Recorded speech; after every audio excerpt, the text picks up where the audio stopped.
Hello, and welcome to the next episode of Chill Builds, Dragon Hearth. So, in this episode, we finally step outside the first wall, and we start building the city out towards the rest of the world. So, I do plan to make the town, like, much bigger than just that little section inside that wall there, and this is the first step in making it that outer area. I've lost my train of thought. So this part right here is a stable.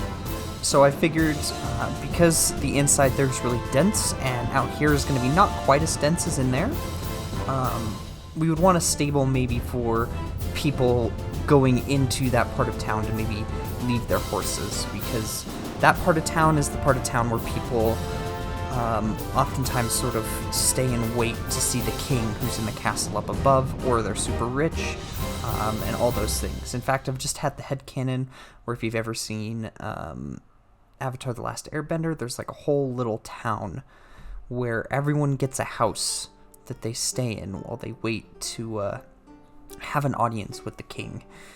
And I kind of like that that's sort of how that upper area is there's a lot of places where people stay while they wait to have an audience with the king. I don't think they get a whole house, and just like in Avatar, I don't think it's going to take them 4 years to have an appointment. But yeah, I thought there needed to be a place outside of the town where they could leave their horses and other means of transportation, whatever that might be. And so here we are. Here's a little stable. I wanted to build the stable off of the side of an inn, but I didn't want to build like a big house right up against the gate, blocking the entrance into that part. I really like that entrance. I just like the way it looks a lot. So I just made a short stable and a small one-story house for the stable keep. And then we do end up building the inn next to it. I'm not sure if that's in this episode. I want to say it's next episode, because I think after I'm done with the stable, the rest of this episode is particularly interesting, because we finally got the armor stand data pack installed on the server, which means there's a lot of stuff I can do with interior decorating, which I'm going to do after this. I'm going to go straight into the decorating from the stable.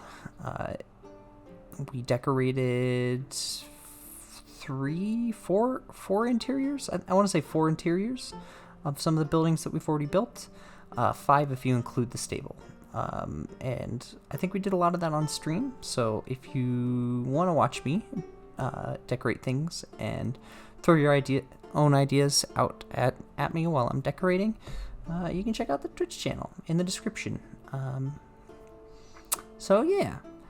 So anyway, so I'm just playing around trying to decide. I built a sort of foundation here, and then I've sort of built more land out there. Knowing how this ends up, I think it's pretty good. It's kind of a funky sort of way everything's put together, but as you watch the outside of the wall get put together, because there has been a lot that's been built since I recorded this time lapse, and by a lot I mean like a lot. But I really like how it's put together, and I like how I've had to work with the terrain, and in some places I've had to sort of terraform things by hand because we don't have world edit yet on this server. Yeah, and I really enjoyed making things by hand a little bit as well. So I'm just playing around with the windows and stuff, trying to make things look good, and then I do end up building a balcony around over into that side of the stables there, similarly to where we did up at the church and across the water up in the main city. So you'll see that in a minute. So in later episodes, so next episode and onwards, there's a lot of clips, especially like this, that I've sped up even more than this. So basically Replay Mod has a preset of 8 times speed, which is what this is, and then you can choose to go a bit faster than that, but it's a bit funkier to do. But I've sort of started to learn how to do that, and while the speed isn't consistent, I think it still looks okay when it comes to the time lapse and what I'm talking about. So we'll have less dead time where it's just sort of me watching a time lapse of me try to decide what to build. That being said, though, I did read up on some more lore of some of the other cities that are in town, or in town on this server. So I thought I'd talk about St. Augustine today. So St. Augustine is another. You can see one of my friends there just popping in to say hello, check out the city, and then I think I add just a little walkway up into the stable there. But anyway, St. Augustine is another one of the cities. If you remember the shot in the intro of the big windmill, and it kind of looks like it's a swamp and everything's all woody, and there's a bunch of lanterns hanging off everything, that's St. Augustine. So that's one of the biggest cities on the server so far, if not the biggest. It's pretty competitive between it and the Lesser Tiber. I think that when it comes to size, St. Augustine it's a little bit smaller, but it also has more detailed buildings, whereas Lesser Tiber is much bigger, but it's got buildings like mine, where, if you can see right now, this has got a lot of empty space, and this is what the inside of most of my buildings look like right now. This one I'm going to decorate the stable part, not so much the stable keeps part, but most of my buildings look pretty empty. Anyways, so St. Augustine is in the swamp. It was founded 54 years ago in the present time of the server. I believe. I could be wrong on that. But it was basically just a couple people living in a shed by a lighthouse, an old stone lighthouse. And then one day some Imperial people came along and they were like, this would be a great place to put a harbor. And so they built a big harbor, and it worked great until one day some people on one of the ships crashed straight into the marsh, and 15 people were stranded there, and they were treated at a little inn that was built since the harbor was made, and all but 2 of them stayed and decided to live full-time in the city. And then after that, it grew really, really fast, and it ended up being one of the biggest cities in the Empire so far. And they eventually decided to name it. And when they named it after that ship that crashed, because that brought the majority of the founding population of the city into the city. So they named it St. Augustine, which is the same as the ship. So that's fun. I forgot about this. I forgot that this was in here. So this is obviously another pathway, because we needed to put stuff on the other side of the river as well. And then I really, really struggled, and I'm still not entirely sure if I'm happy with what I've done.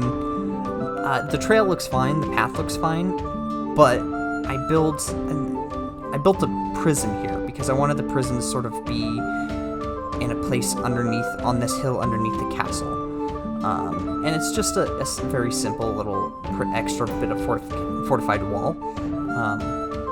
Right now, that kind of just looks like extra weird wall.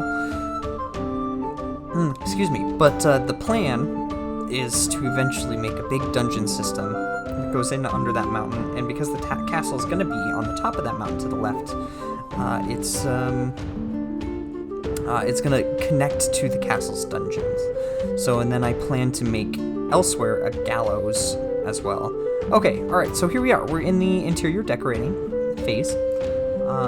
So when I found out the armor stands were added, I got super hyped, and I started going to town. So we went back to the smithies that we made in the very first episode, and I started using those armor stands to hang some swords and some hoes and some axes and all sorts of things up on the walls that the smithy was working on, and it gave me an opportunity to really build the interior to make everything look a lot more full. So there's a bunch of stuff hanging up there. Those are things that the smith has made but perhaps hasn't sold or used yet. So we've got a couple more that I'm hanging around the corner there as well. And then I do put some stuff over here. So I put some full armor stands over there. So there's some armor the smith's made. And then I've actually added this little bit in here. So there's still an extra walkway to the right there, but then over to the left, there is even more. But because when you set something on a table, you don't set them both down perfectly aligned with each other, so I had to mess around with just moving them around a bit to make it look like they weren't both set perfectly aligned with each other. And then if you notice, I used pistons because while you can't see the armor stand anymore, it's still there, so you can't place blocks in certain places. So I broke a block and then realized I couldn't place it back, so I had to use armor stands to do so. And then here's our first house. So this was a nice, quaint little home. So this is in the very far right corner of Dragon Hearth. I don't know if you remember, it's probably one of the smallest houses in the, not the smallest, but one of the smallest houses in the upper city of Dragon Hearth. So I put some bookshelves in, and remember that Dragon Hearth is a very academic town, but it's not, gosh, how do I explain? They like their literature and their maps. They're particularly big fans of maps, but they also like to read.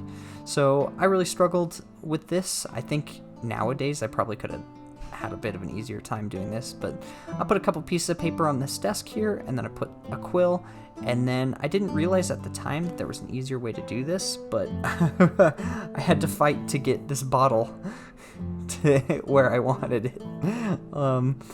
But it helped me learn a lot about how armor stands work. Sorry, I'm giggling at how much I struggled knowing that I know exactly how to do this so much easier now. Because I've used these armor stands so much since then, just decorating the town. But anyways, oh man, I can't wait until next episode, guys, is where I learn most of my armor stand tips and tricks from. I'll tell you what.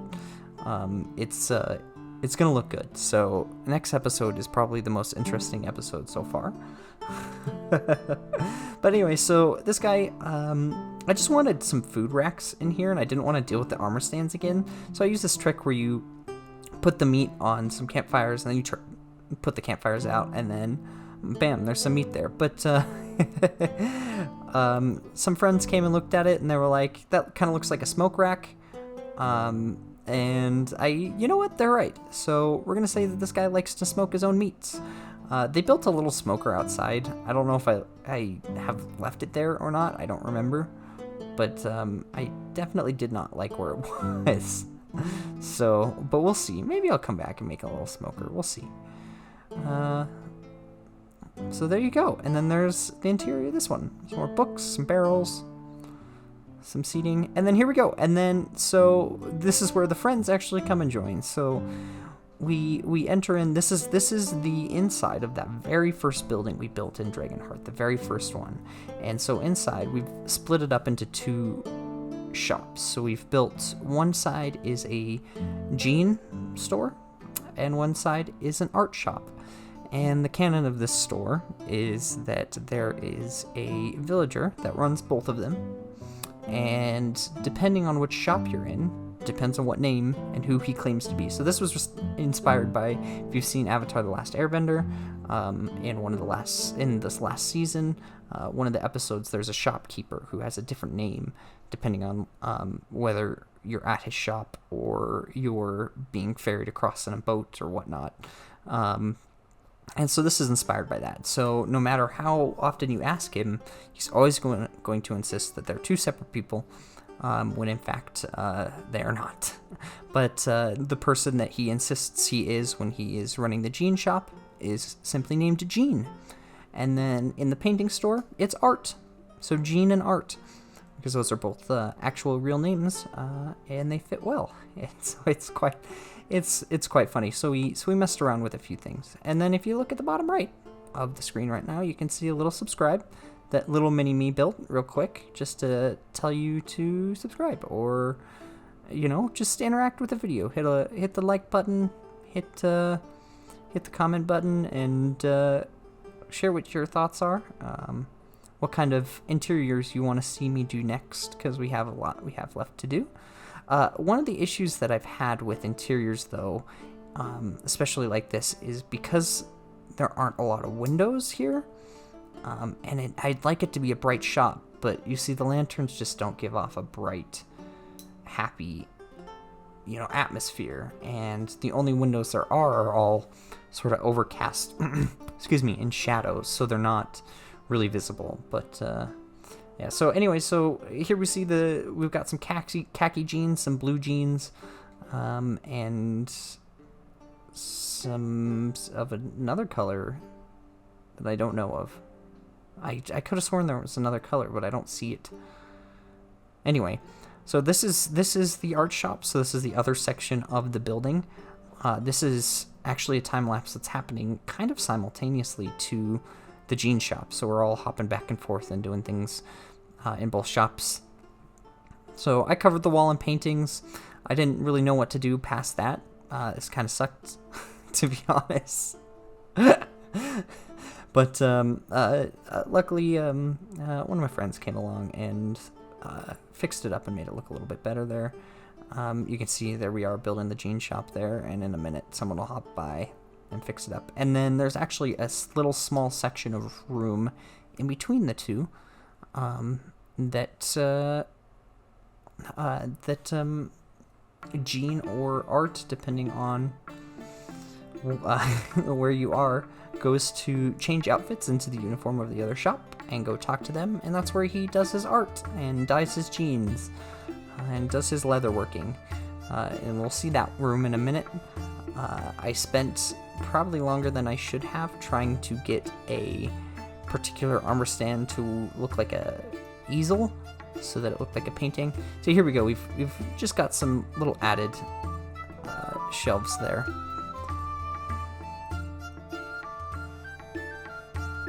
And then here we go. Here's the little baby room. So this is the middle room. So we'll put an easel right in that far corner there. I've put some cauldrons right underneath the camera there, full of water for that leather dyeing. And to be honest, I'd like to go back to this building and redetail it, especially because we still have the second floor to do. But for now, it works. So it's just a little bit more detailed than it was. We definitely fill in the next few places a bit better. I'm trying to think of what else. Maybe we detail one more place. After this, we detail the upper part of the smiths. So the second floor of the smithies. So here's me trying to get the easels. I wanted to do 2 easels, and as I struggled with this, I realized that it was not worth it at all. So now you get to watch me struggle as well. So there you go. Look at that. So one thing about Dragon Hearth is it's very much Renaissance-y. So it likes art. Art is a big part of it, as well as sort of education and so on. So there I finished the easel, and of course it cuts right then. But this is the upper part of the smithy, so again, if you go back to that first episode and you look at me build this, you can get an idea of where exactly this is. But I think the amount of stuff we were able to fit in this small space is actually kind of amazing, and I am super, super happy that we got all this to fit. It all looks incredible, I think. And there you go. Ah, yes, okay, so this one I didn't do with the friends. This one is right next to that original shop that we did with Jean and Art. So this was the second building that we built ever on the server. And this one was a struggle to get the stairs to work and stuff. I'm actually really happy with the interior of this one looks like at the end of the day. I think this would be a house that I would love to live in personally. It's just very roomy, and it's got its stuff. You know, I think I would definitely decorate it differently, you know, for a modern era. Because, you know, I have my computer and stuff. There's a whip pan. I do have some tools hanging off on the rack there that I left out, I believe. But there we go. So then there we've got our little kitchen, little hanging lamp there with our stairs up. and I believe I use a tripwire as a faucet. Yes, right there, so that it's got a little bit of a faucet. I don't know if if kitchens in this era have faucets or not. Oh my goodness, and I've just remembered that I added some resource packs. So there were people who suggested that I add some texture packs, and I didn't want to do that because texture packs were the problem with texture packs is not everyone on the server would have the same texture pack. So currently on the server, most people don't use a texture pack. They all use this exact same shader that I'm using right now. Not all of them, but most of them. And they all use the default texture pack. But I did do a couple of things to make things look just a little better in vanilla. One of those things being 3D chains. I don't know why, but I've always felt that the chain should be 3D, and so now I have a resource pack to do that. So you got a closer look at that earlier. And then another thing is foliage is a lot more wavy and has a bit more fluff to it.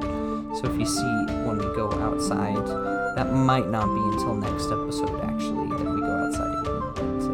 But, yeah. So and then this guy is a hobbyist cartographer. He likes his cartography quite a bit. You can see I have the bed over to the left, but I do end up changing that to the right area over there, and then putting a big map on the wall on the left, back around that corner where you can't see.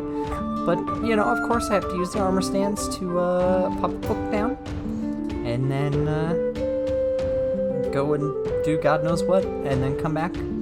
So...